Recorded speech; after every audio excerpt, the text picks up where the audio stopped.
আমরা সবাই মারা যাবো একদিন। তুমি মারা গেলে তো আমি মারা যাবো। হ্যাঁ, আমি মারা যাব, তুমি মারা যাবে, মাম্মা মারা যাবে, বুবুনি মারা যাবে, আমরা সবাই মারা যাবো একদিন। কেন? কারণ আমাদেরকে আল্লাহ দুনিয়াতে পাঠিয়েছেন ভালো কাজ করার জন্য। তারপর একদিন আমাদেরকে আবার জিজ্ঞেস করবেন, তোমরা কি ঠিকঠাক মতো ভালো কাজ করেছো? অন্য মানুষকে কষ্ট দিয়েছো? তোমরা কি মানুষের সঙ্গে ভালো ব্যবহার করেছো? মানুষকে ভালো কাজের দিকে ডেকেছো? এগুলো জিজ্ঞেস করার জন্য আল্লাহ আবার আমাদেরকে আল্লাহর কাছে নিয়ে যাবে।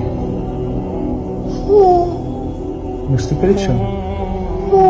আল্লাহ আমাদেরকে কি জন্য বানিয়েছে? কি জন্য? আমরা যেন ভালো কাজ করি, মানুষকে কষ্ট না দিই। আল্লাহ দেখা দেয় না, আল্লাহকে দেখা দেয় না। না, আল্লাহকে দেখা যায় না। আল্লাহ ওই বলে, ওই উপরে চলে গেছে।